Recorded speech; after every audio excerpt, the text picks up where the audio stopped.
What up, y'all? It's the Robot Watcher. Grab your binoculars, because I'm back. And let's break down this offensive weapons that we got in this draft, man. Let's talk about these new toys Bryce got. Now, the first guy I want to talk about, the running back, actually, Jonathan Brooks. We're not going to talk about Leggett or Leggett. We're not going to talk about Leggett because I already got a whole breakdown on him, whole video on him. Go watch it. But the other guys, the Texas guys, hook 'em horns. Is that how you do it? Hook 'em horns. Jonathan Brooks, the running back. Now, if you know me, I'm not much of a spend capital on running backs, especially when you're a bad team. But the process that they did to get this was delicioso. Trading back, being able to get your second round pick back from the trade back from 39, getting your second round pick back from next year. I was not a big fan of them giving up both fifths this year to move back up, but eventually we did another trade down to acquire a fifth back. So basically, we only lost 1/5. Basically. So, and then I think the overall total value from the draft, we gained value anyway. But I actually liked, when I sat down and watched Jonathan Brooks, I think he might be the best player from this class, especially year one. I've watched him in passing because y'all know I did AD Mitchell videos. Y'all know I did Xavier Worthy videos. So obviously I can see him playing on the field, but it's a difference when you hone in on one guy. Let's go ahead and start. The first thing that I noticed, I think it was the first play. He has great hands. He has really soft hands. He has a decent catch radius where he can catch it outside his frame. He's catching it with one hand. He's pulling it in naturally. And you can always tell when a guy pulls it in naturally when it doesn't look like they're kind of clapping at the ball, or when they can just smoothly pull it in and start get into movement, basically get into running upfield, whatever it is. It's not a distraction. It's not like they have to focus on catching the ball. Really focused. Really natural, good, soft, great hands, great catch radius. I think he could be a really good receiving threat. I don't want to say he's like a route runner or anything like that, but just based off his hands and whatever his abilities that we'll talk about later, I think getting him swing passes, getting him little drags, getting him little, curls out of the backfield, just dump down options that he can turn into more will be really good. Things like that. Moving on, the next thing I noticed, he was actually a pretty decent blocker in the pass game, which heeds to him being a 3-down bell cow back, because you can keep him on the field because he has natural hands. He's a good catcher, things like that. So you can give him the ball if you need him to stay in with the size that he has. He's 6 foot or 6'1", 216, something like that. Really good size, and he's shown the ability to really get in there and block somebody if he needs to. But let's get into the stuff y'all came for. Bro, evasive and super slippery when it comes to breaking tackles. He's not very elusive, side-to-side juke and human joystick, things like that. He's not even putting a lot of juke moves on, but it's these little subtle side steps, these little subtle cutbacks. It's like he's still running straight, and then he just makes a little twitch movement, and it makes a guy miss. And then even not, if he's just running through and somebody, even when guys are wrapping up, it's like he just lifts his leg up out of there. Just like he has butter on his legs. Like there is butter ingrained in his pants, basically his leg pass, things like his thigh pass, knee pass. He just slips off of guys. He's not doing too much crazy stuff. But he's just super hard to tackle for whatever reason. I think he broke, I want to say it was like 68 or 69 tackles last year. It could be way more. And that was only in 10 games. 10 games. But also, dog, he's just patient when he got the ball in his hands. It's disgusting how sometimes it just looks like he's trotting up to the line, and then, oh, I see my hole, I'm going to go ahead and go. And he just excels and get through that hole. He's just trotting up to the line, kind of trotting, staying behind his lineman, hand on his back. Ooh, oh, there go my hole, I'm going to go ahead and get going. He's just super patient and lets lanes develop. And for for a team that just invested so much money into their offensive line, especially the interior with those two guards, I think it was $150 million that we invested in the offensive line this offseason, letting those big maulers move guys out the way and giving them time to open up holes. Nasty potential. I think we could have a top 5 run game in the league if we do this right. But anyways, next one. He's a home run hitter, dog. I talked about him kind of being patient and letting those holes open, but once he sees that hole, I'm out of there. He's kind of those guys that's almost, I don't want to give too much away. He's kind of those guys where he gets 1 yard, he gets 3 yards, he gets 4. Okay, he got 5 yards, cool. But then, boom. Oh, there go, 20-yard chunk. All right, cool. Back to 4 yards, 5 yards, 3 yards. Oh, He just ran for 40 yards for a touchdown. Like, he's one of those, bang, most of my production is going to be on these home run balls, and we need a guy that can be a home run hitter. We didn't have any explosive runs last year. I swear the longest run I seen us go for was like 15 yards. Like, unless it was an ISM jet sweep or in and around, things like that. So we needed a home run hitter, and they added a home run hitter. He can't get hawked down because he doesn't have the most insane long speed. I think he's like a 4.45 guy, somewhere in the mid 4.4s. Still good speed and still to get up out of there. But I've seen him get hawked down, but still just to have an explosive player that can get 30, 40 plus yards at a time, really, really good for an offense, and we didn't have that last year. Also, sudden start and stop ability. Dog. This dude, like I said, he literally trots to the line. He's trotting to the line, walking to the line, and then he sees his hole out of there. It's like he's at full speed just like that. I'm pretty sure his 10-yard split and his 20-yard split would have been really, really good, but he still would have ran like a 4.45. You know, some guys just are really bursty in those short areas, like a Keon Coleman who had a bad 40, but a really good 10-yard split. Some guys are really just bursty like that, and I think he gets his acceleration. His acceleration is like an A+, like a 97 on Madden or 95, and then his speed is like a B+, maybe a A-, but like a B+, like a 90, 91. But really, really, really good sudden start stop. But then take it off of just bursting out of things. He's able to, like I said, just be really evasive and, hey, cut back this way, stop on the dime, cut back that way. We're going to catch this hole and then bounce it back that way, bounce it outside if we need to and get up out of there. Really, really good start stop speed, and it kills guys in the open field, and it kills linebackers, things like that, and it helps behind the line of scrimmage when you got to get to those holes in those zone blocking schemes, which we have. Also, last thing, really good vision. I think his vision can be improved. So I didn't put great or elite vision, things like that. I think he can still improve his vision, but that's the best part about him. He's 20 years old. He's not even 21 yet. He's played one real year as a starter in college. First year, redshirt behind Bijan and Roshan Jenkins or something like that, Roshan Johnson. Next year, still behind Bijan and Rayshawn, whatever bro name is. Y'all know what I'm talking about. This year, he finally a starter. In 10 games, he had 187 carries. So still didn't need touch 200 carries. 187 carries, 1,139 yards, and 10 tutties. And then still added 25 catches, 286 yards, and 1 touchdown in the receiving game. So 1 year of great production, not a lot of tread on his tires, and only 20 years old. He's still developing as a running back. So while he has good vision now to see holes and hit holes, maybe he can't see them smaller holes that he can burst out and see them developing a little faster.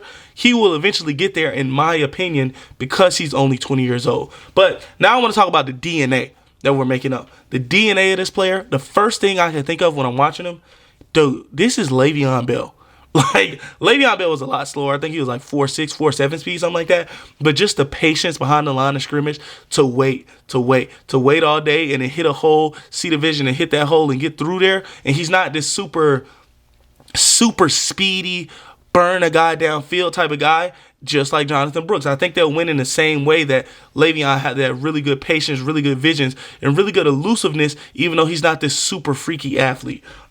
Also, another guy that I see, it's all these tall running backs. I know I said this for Trey Benson, but all these tall running backs have the same Derrick Henry style in them where he's just running. It doesn't look like he's running fast, but he's still running fast. Well, not for Trey Benson, but we're talking about Brooks now. He's still running fast because he has those super long strides. Also, since he's a bigger guy, you kind of expect, especially when you're in high school, middle school, things like that, you expect the bigger players to really run through you, really be super physical. But that's not him. He can be a physical runner. He has good leg strength, things like that to churn out some yards. But he's not a guy that's going to be lowering his shoulder. He's not a guy that's going to be trying to run guys over. He's much more elusive like a Derrick Henry. He has a really good stiff arm, just like Derrick Henry, to keep guys up off him. But that's what we're going to talk about for Jonathan Brooks. Let's get into the other Longhorn that we drafted in the 4th round, who I think is a steal. Let's talk about the boy Jatavian Sanders, man hands.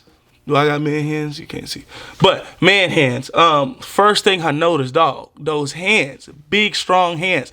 I know we don't use high school tape up here to prove stuff, but I think it's just wild that he's just going up with one hand and grabbing it, just showing you how big his hands are in general. And they probably only grew since he was in high school. So really, really big, strong hands to pull in whatever pass you throw to him. He can pull it in one hand. He can go up and grab it over 2 people with 2 because his hands are just humongous, and that's really good for our wide receiver. I think he had 10.5-inch hands, almost 11-inch hands. Crazy hand size, which is really good for a receiving prospect. I know he's not a wide receiver, but a receiving prospect. Next, Catch and traffic specialist, dog. This is where we went. This is where we went. We needed a 50-50 guy outside of Stephon Sullivan last year, and we got two of them. I think XL will be a really good 50-50 guy, but even if it doesn't translate, this will translate for Jatavian Sanders. 10.5-inch hands, almost 11-inch hands, and the catch radius that he has to go up and grab it, go out and grab the ball from guys. He's 6'4", thought he was 6'5", 6'4", so he has a decent frame to go up and get it. Can't remember his vertical off the top of my head, but just that wingspan, just that height, and just those hands, the size of those hands to be able to go and grab stuff out of his frame. And he bringing in one-handed catches, catching things while being hit. Catching it through two guys, catching it where he can't even see the ball, it just falls into him. That's what you want your tight end to be, that security blanket where, hey, I'm going to give him a chance. Hopefully he can beat this linebacker with his speed. Hopefully he can beat this safety because he's much bigger than him, or, you know, things like that. So really, really going to be a really good catch and traffic specialist, and we needed that in our offense. But also, he has the speed to run away from linebackers. I kind of mentioned it a second ago. He has the speed to run away from linebackers. I think he ran 4.6. That may not sound super fast, but for a tight end, that's pretty good speed.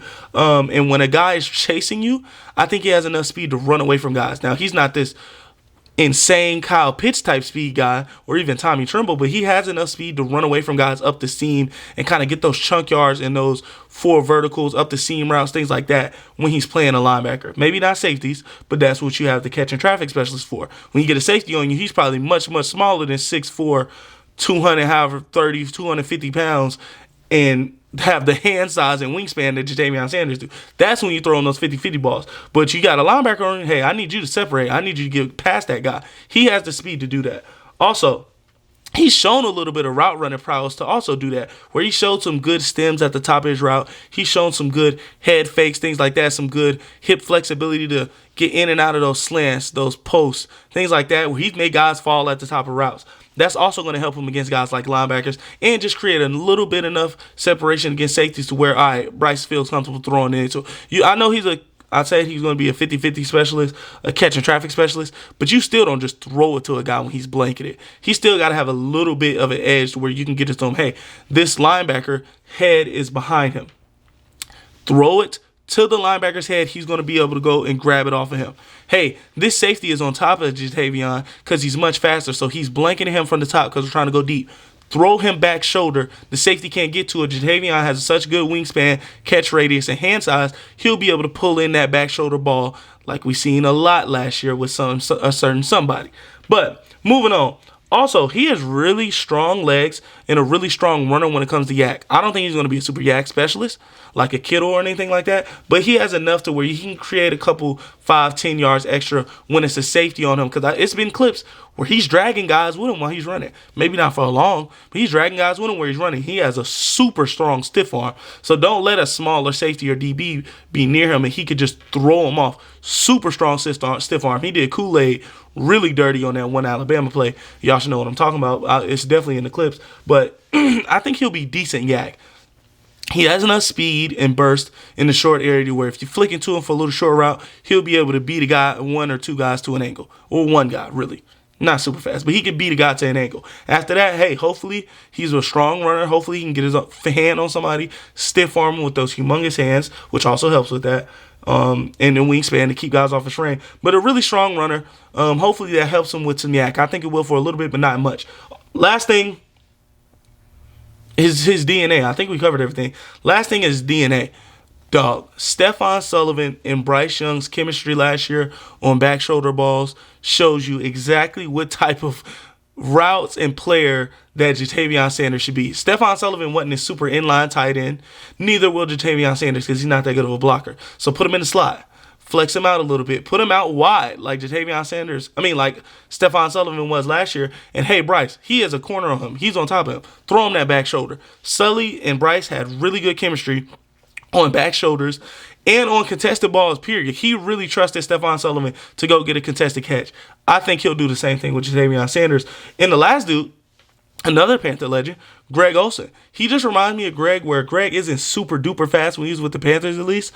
And he's not this super duper evasive break and tackle type of guy, but he can get you a little bit more yak, and he's that safety blanket. He's able to get a really tough catch with the catch ratings that Greg had. I think they're around the same size also, and they kind of run similar, if you ask me. They kind of run the same way, have that same motion, and a little bit of that route running prowess, where Greg wasn't creating so much separation, but he still had really good hands, which I think Deion Sanders does also, and he was still really good at contested catch, and athletic enough to create a little bit of yak. But that's all I got to say about the new toys for Bryce.